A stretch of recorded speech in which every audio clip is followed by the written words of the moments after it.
Hello everybody, and welcome back to Animal Crossing New Leaf. Welcome, Amiibo!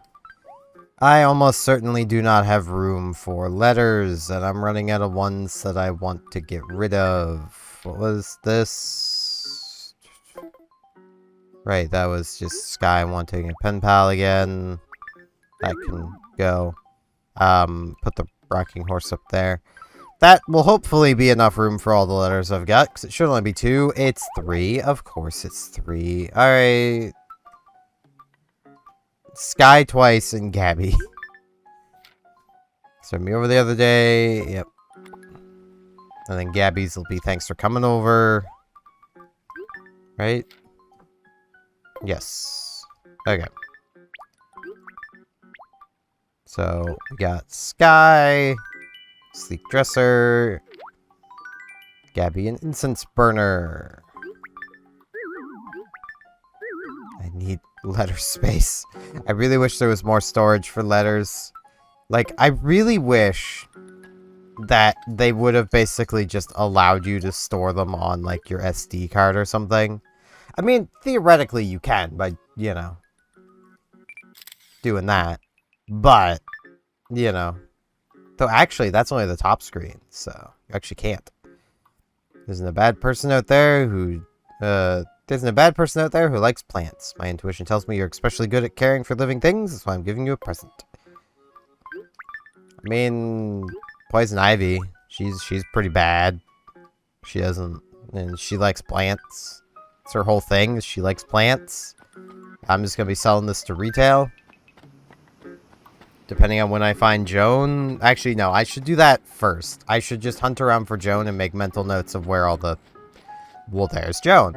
Okay. What's the damage today, Joan? Hello there. Special ripe turnips, 96. Okay. I do really... Okay, today is going to be clean storage day. So we're going to be making a lot of trips to retail. Because I want at least 1 or 2 more tabs of stuff. I might, as much as I did buy all those bushes and like save them all up. Because I was like, I have plans for these. I've kind of already done everything I had the plans for. So, let's get this stuff sold.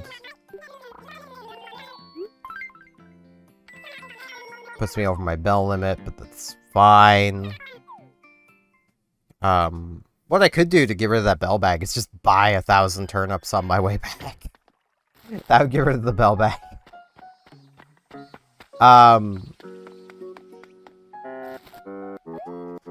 So yeah, let's do that really quick. I'm buying.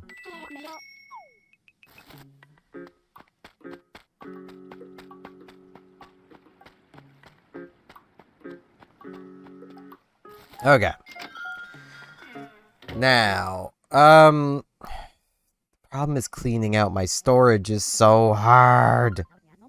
I don't have anything I really want to get rid of other than, like, I suppose clothing. I can get rid of clothing pretty easily.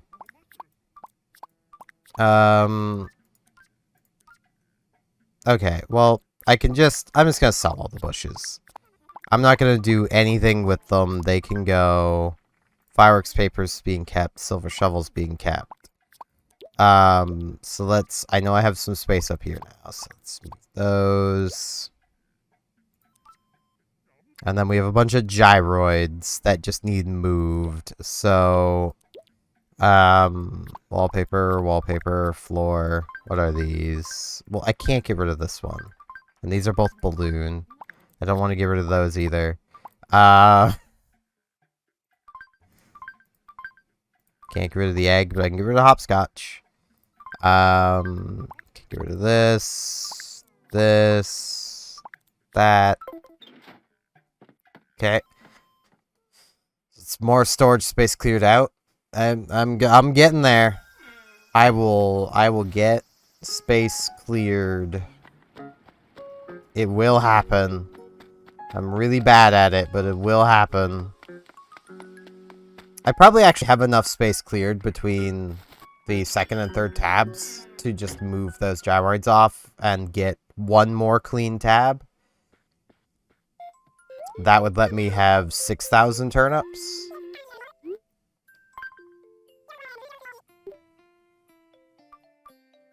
I feel kind of bad selling these, but, like, they're not even organized anymore. So, like, they're just... It was just a bunch of bushes all together.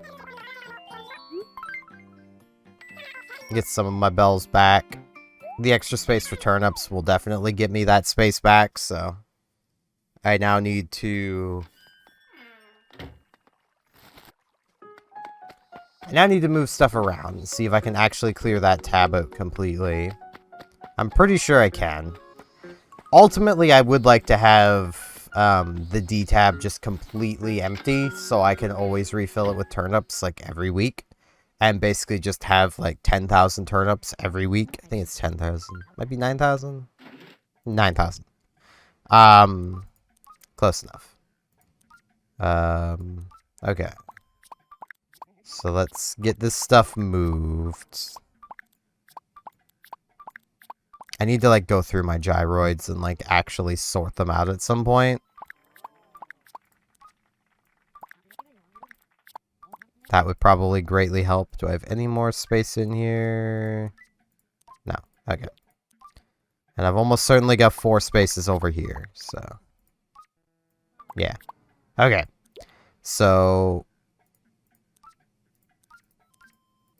We've got 1, 2, 3, 4, 5, 6. That's a good amount, so we need to get out, like, 500,000 bells. That's what we need to do.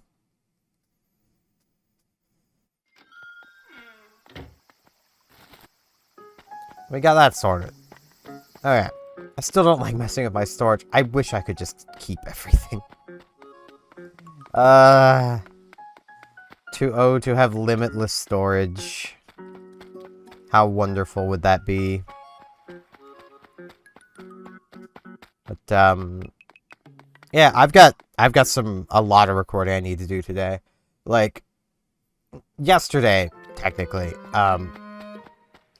So the fact you guys are seeing Pokemon today means I recorded it yesterday. If you're not seeing it today, that means I didn't. I thought there was a spider on my ceiling. Need to withdraw, like, 500,000. Good amount of it's gonna have to go into,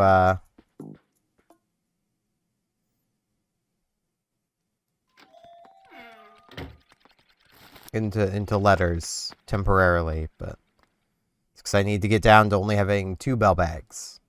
So 3 of them are gonna have to go into storage. Not storage, but letter storage.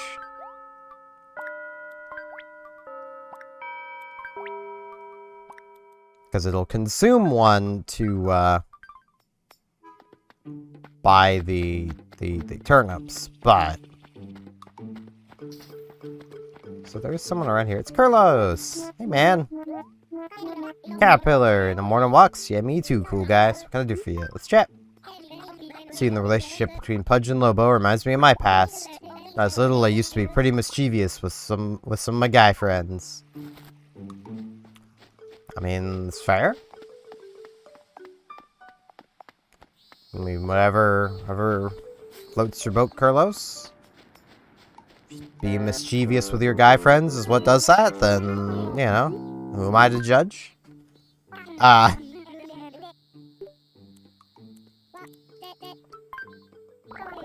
1,000 turnips. I'm buying.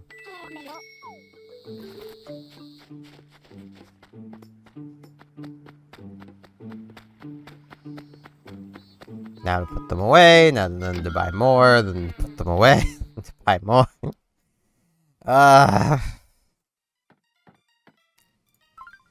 Like, I know I've said this before, but say what you will about New Horizons, the larger inventory is nice. It's really nice. Because, you know, you can actually buy more than like 1,000 turnips at a time. Like, in theory, I could buy more if I put all my tools into storage, and then, like, I could, in theory, buy more, but, like, that's so much extra work just to buy, like, maybe 500 more turnips per trip. Like, it would save, like, one trip every, like, 2,500 turnips bought kind of thing. Or not. Every 2 trips, you would save 1 trip. That's what I'm trying to say. Because, like, every time you bought... If you were buying 1,500, every time you do that twice, you'd then have 3,000. But if you ever have to do a trip that's only 500, because that's all the space you have left, then suddenly you've not saved any trips at all. You know. So if you only had, say, 3,500 squares worth of space, then you haven't saved any trips at that point.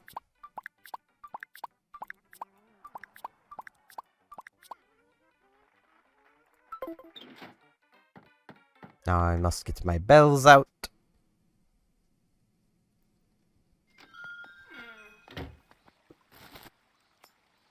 Come on. There we go.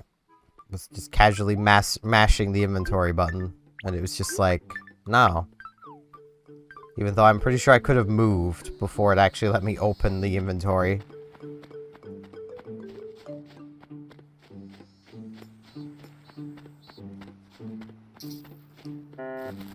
I'm back, Joan.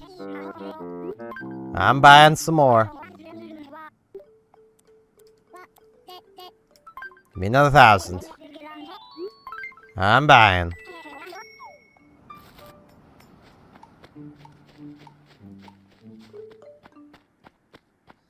But, yeah, this should definitely improve the amount of profit we can make. I mean, per, like, turnip, we're still going to be making the same rough profits. It's just we have more turnips to make profit off of.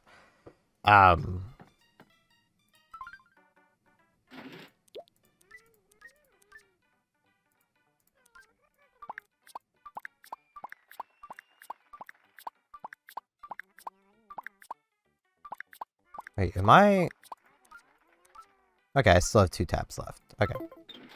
I was like, did I miscount? Because that would be a very me thing to do, is miscount how many I actually had. But, yeah, I still don't have a huge amount to talk about. Other than, like, I got a lot of recording. Basically, I'll be doing up the Pokemon League recordings. Which, like... The Pokemon League is going to be so much fun with the team I have for Leaf Green. If anyone's watching this in the future, or even watching it now and just hasn't watched my Leaf Green playthrough, the team was picked by Kathy, who has never played Pokemon before. So basically, she was just picking a team of cute Pokemon. Cute or pink. So, which I mean, one could argue, same thing. So, like, my team is, like, 4 normal types, Slowbro, and Venusaur, because I picked Venusaur. So, like, not exactly the most type diverse of teams, but I kind of love that. Because, like, that's the beauty of normal types, though, especially back in those days, because where a lot of the normal types are special attackers, or at least set up to be mixed attackers, is, like, you can pretty confidently run, like, 3 coverage moves, and then, like, Body Slam or Secret Power, because, like, it's just what they have. You know, they can learn these moves, so you may as well, and it gives you all the coverage of having a type-diverse team, while only having 1 weakness, really. And because of Slowbro and Venusaur, I don't even really have that one weakness, which is really funny.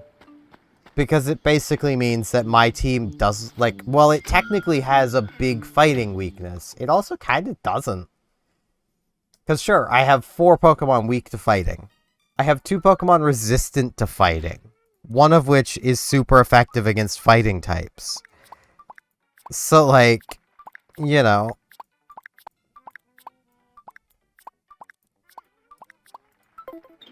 There we go. Now we can finally get on to our morning routine.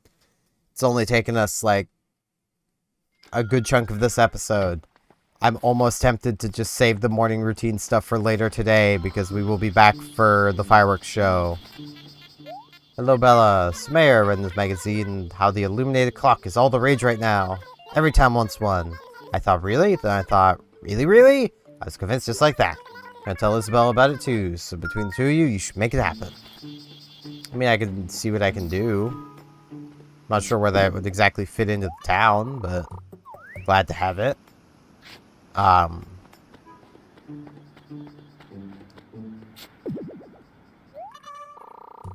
yeah, I can only think of like one member of the Elite Four that might give me any trouble, and that's Bruno, the fighting type one. But even then, I'm fairly confident that between Slowbro and Venusaur, I will be fine.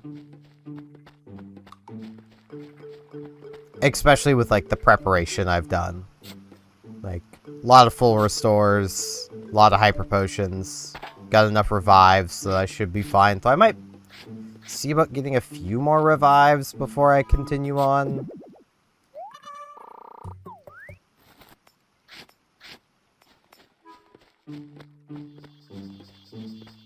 Just to play it extra safe.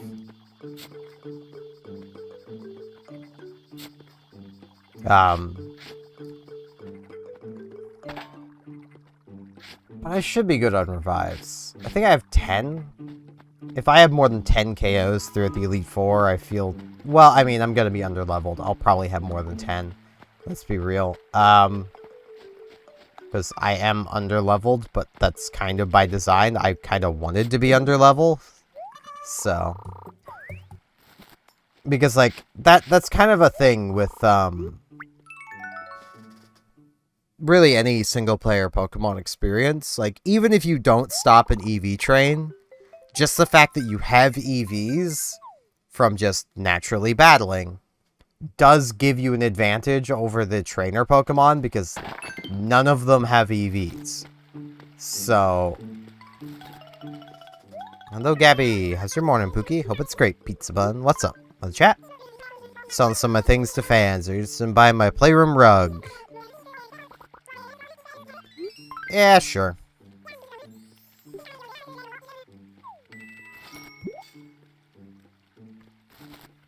Someone from Any Town shirts are taking over again.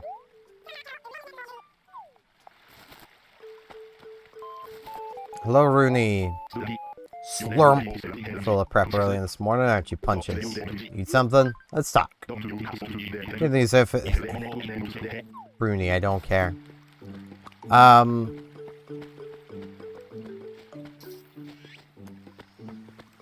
Oh, what was I... Yeah, so basically I wanted to be underleveled just so the Elite Four would actually be a bit of a challenge. Like, if I had stopped and, like, properly EV trained my Pokemon, I could probably get through the Elite Four at, like, probably, like, roughly level 40. Like, no joke. Especially because, like, Pokemon like our Chansey would have a good amount of special attack, because that would have been one of the EVs I would have focused into. Would have been Chansey's special attack. Quite honestly... Wait, no, I need that hole. Quite honestly, like... If I was EV training that Chansey, which is something I probably should, like, make mention of in that series, like, if I was competitively training them. Chansey probably wouldn't have any special attack, but with the team composition I have, and the fact she has to pull some weight as an attacker, means that she would probably get HP special attack. Lickitung would be physical attack and probably HP because slow bulk. Clefable is the physical attacking one of them because of the nature. I would honestly swap it and Wigglytuff's nature around because, well, Wigglytuff just has the better physical attack, but, it would probably be, like, almost none of them would be getting speed. I'm trying to think, would I EV train any of them into speed? I don't think I would. Well, no, maybe Wigglytuff. I think Wigglytuff would get some speed. So basically, speed, special attack.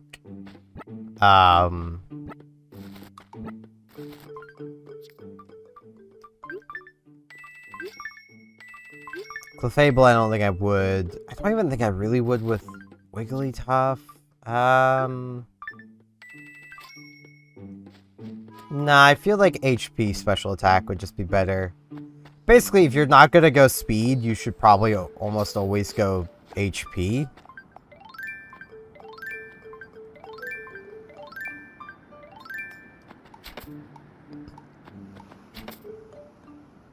Darn it. I missed again. There we go. The general reason for that being that, like, if you're not going for speed, you're assuming you're going to be getting hit. So, you want to be able to take those hits better, basically. And HP is just the universal way of doing that. Oh, there's someone right here. Vilma! So there's some urge to give you some things. Here, take this, hun. It's a shirt. What is it? It's a bubble tank. I don't need a bubble tank. It's one of the strangest things I've done in a while. I mean, didn't even wrap it first. I mean, it was pretty strange. I'm not gonna argue with it.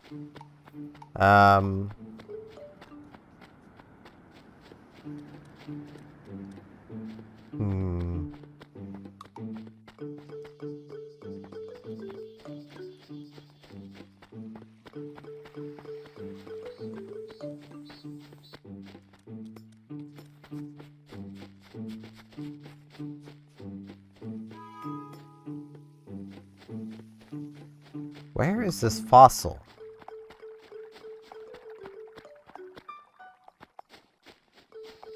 But yeah, in general, like, HP is always a good way of gaining bulkiness on Pokemon. In general, like, if you're training up a bulky Pokemon, like one specifically to be bulky, you're going to be giving it, like, A defense and HP. So, like, if you wanted a, you know, if you're EV training a Chansey, for instance, for competitive use, like, one, it has an Eviolite. Eviolite giving it a boost to both defenses of 1.5 times for just not being fully evolved.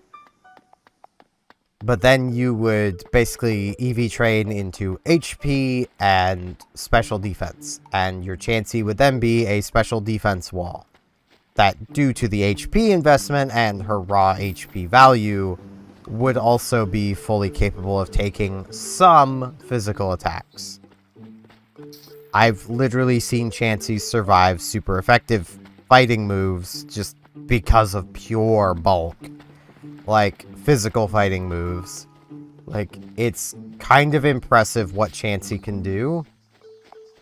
Though I'm pretty sure that was also a Chansey that was given, like, defense investment, just to push that defense stat that little bit higher.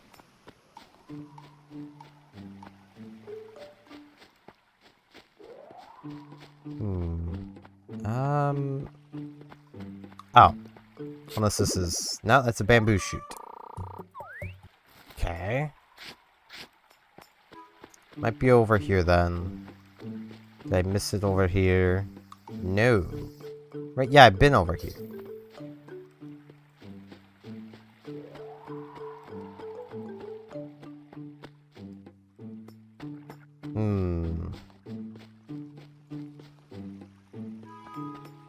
I just had the sudden urge to play Stronghold. don't even know where that just came from. I was just like, man, it'd be kind of fun to be playing Stronghold. It just happens sometimes. Sometimes you're just like, man, I want to play a game.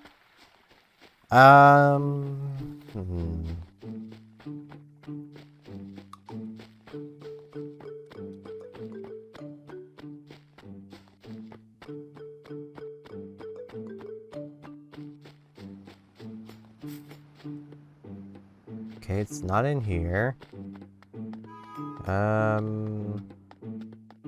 Ah, here it is. Whoops. There we go.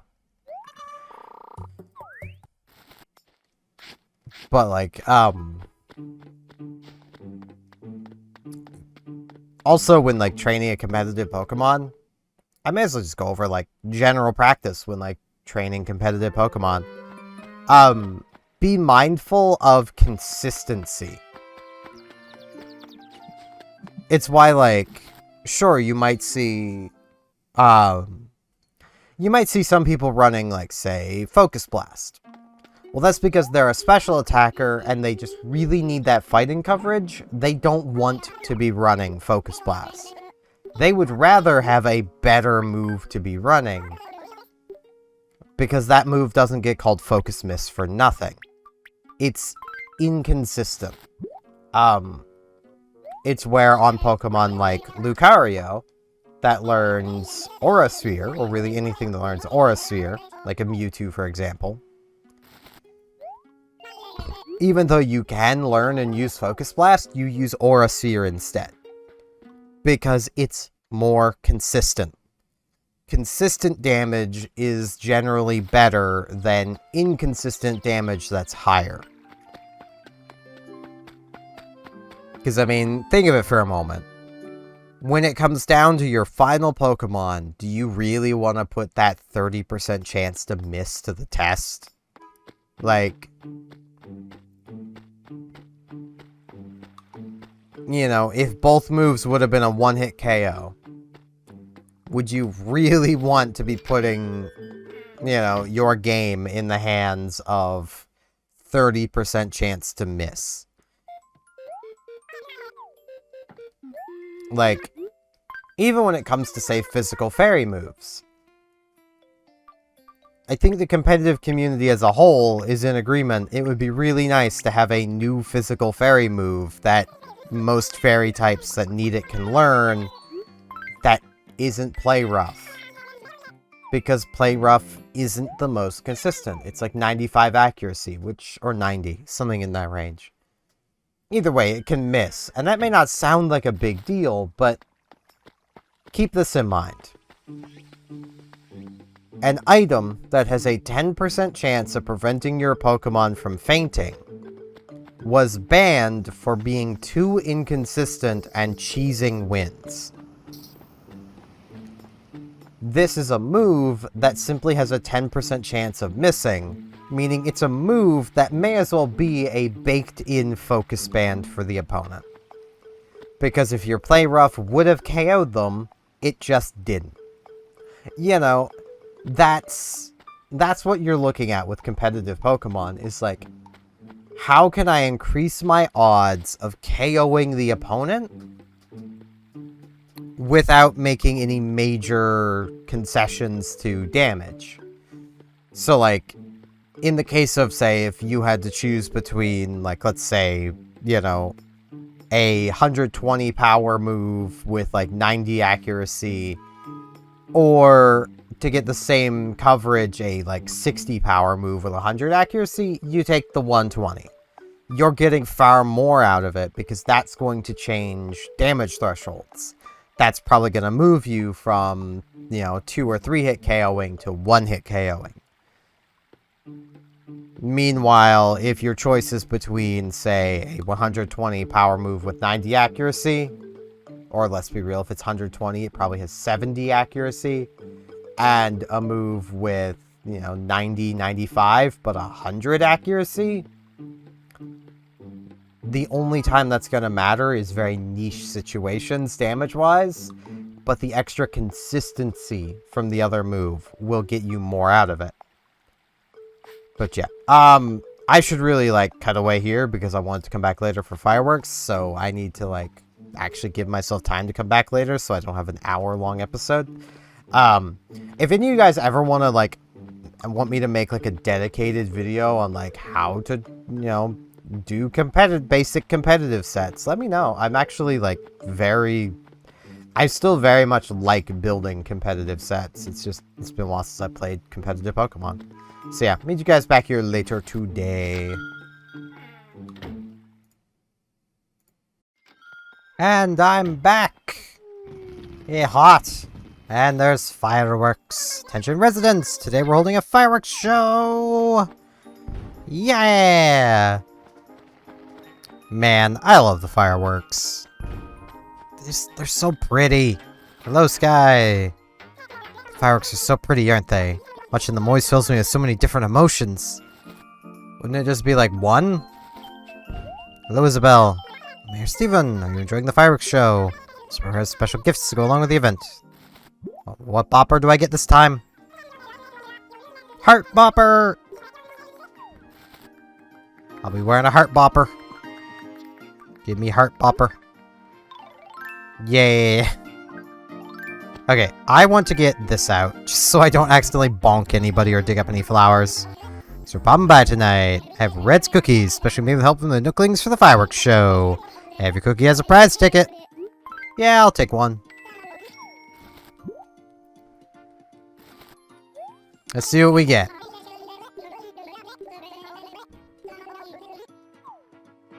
Very welcome, Red. Do I actually... I did that again. I keep doing that because I think eat is like the top option. And... there's a prize up inside. Let's see what it says. Congrats, we got a Sparkle prize.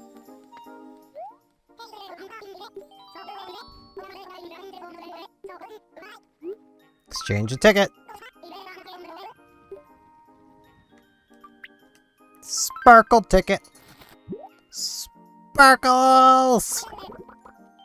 Let's see. Well, you got a Sparkle ticket. Congrats. Well then, here's your prize. A miniature car. Vroom vroom. And then don't forget to come back and try again real soon. I will, Red. Though, I'm gonna stop and, like, grind out his cookies on, like, the last one. Call me a firecracker, because I totally give off the same sparkling aura as a lit firework. How you do? Man, I love the fireworks. They're so nice. What was bonus today, anyway? Giant clamshells. I should clean up the beach, then. I definitely want to make sure I don't accidentally sell this stuff, but I can easily just, like, do this with it. Yeah, let's go clean up our beach. We also haven't had our coffee yet today, I'm pretty sure, so let's go do that really quick. I haven't really done a huge amount today, because I got rambling earlier, and I don't even remember what I was rambling about. Oh, right, it was building out Pokemon sets. I can remember things. Hey, Brewster. I would like a coffee today. Like my usual. Also casually not Frisk trying to rip the headset out of the computer. One of these days she's gonna succeed, and it's gonna ruin the audio. It's gonna be fun. Thanks, Brewster. Because my audio is set up specifically to grab audio from this. If this isn't plugged in, it doesn't grab audio. So, unless I would reconfigure the desktop audio to a different source, but where it kept defaulting to sources that basically just did not have audio on them, I had to give it a direct, path to the headset. So when the headset isn't plugged in, it loses the audio. Don't know if I'll have any giant clamshells, but only one real way to find out, and that's to clean up our beaches. All this beach junk. AKA shells.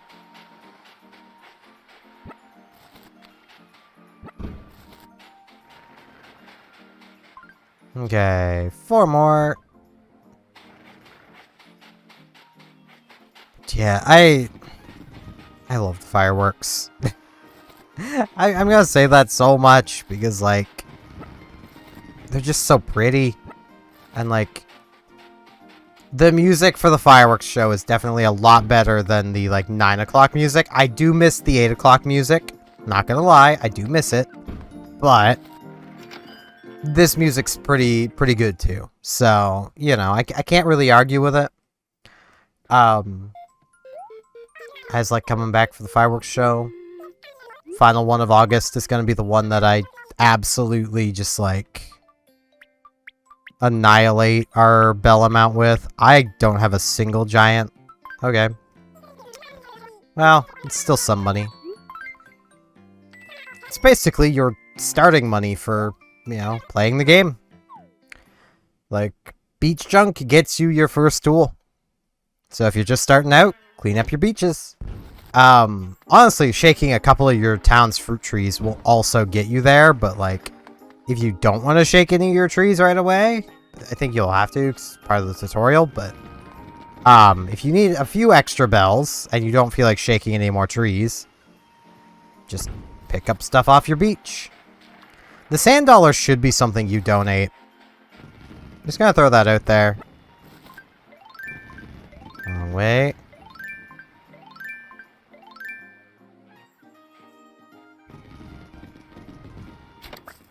Money!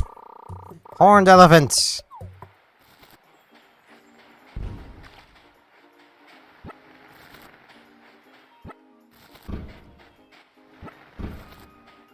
But man, playing through Leaf Green has had me really wanting to play more Pokemon games. And I think I know the one I'm going to play next in my personal time. Next for the series is going to be Heart Gold Soul Silver, after I've completed the post-game of Leaf Green, which, as I made mention of multiple times already, will be once I get my computer sorted. I'm still not entirely sold on how I'm going to sort my computer, because, like, I want to get off of I want to get off LGA 1700. I want to get off Intel. I never want Intel again. But that's going to be about $600 and will be a downgrade for my computer in basically every measurable way. Or I could spend like $240 and get a 12700K. It should just be a drop-in replacement. My CPU cooler should be able to handle it just fine, because the 13.6 at max load actually runs hotter than a 12700. Somehow. Well, I know how, but, you know. So, like, I could just buy the 12700, and I apologize, I'm talking computer stuff again, and I know none of you care. I just need an avenue to rant about this stuff. Like, my big reservation is I don't want to give Intel more money. I just don't. I don't want to give them money. They don't deserve it. They haven't deserved it. And, like, but at the same time, that is the cheapest way for me to keep my computer running in, like, a stable way, because, like, it is just simply the cheapest. It's just swapping my CPU out for another one of the same socket. And, like, the 12700 and 13.6 are roughly equivalents in performance. In some cases, the 12 outperforms, the 12.7 outperforms the 13.6. In some ways, the 13.6 outperforms the 12.7. It basically just depends on the, like, how cache sensitive the game is, how, you know, whether it uses just a couple cores or a lot of cores. You know, there's a lot that can go into it.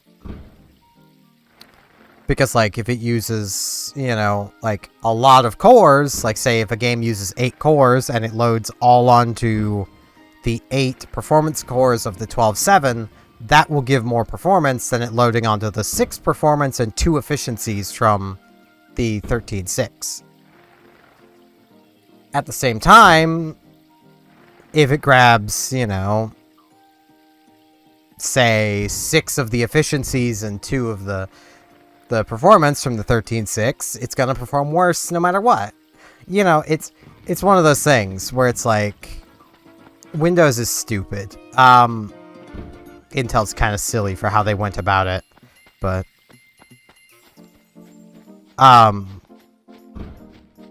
yeah, like, you can probably tell how just I don't want that so much. Like, I really don't want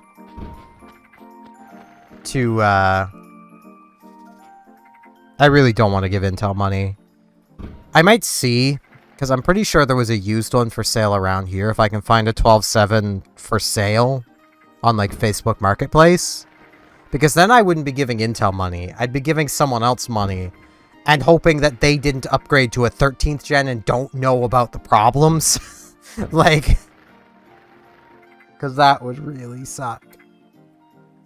But yeah, I think I'm going to end things off sitting on this stump. This feels like a pretty good spot to end things off. We got Gabby wandering around in the background. Got the fireworks going off. So yeah, that's going to be it for today. Hopefully I'll see y'all back here tomorrow as we basically start making our turnip journey yet again. So thank you all very much for watching, and hopefully I'll see you back here tomorrow, and hopefully we have good turnip prices throughout next week. See y'all tomorrow.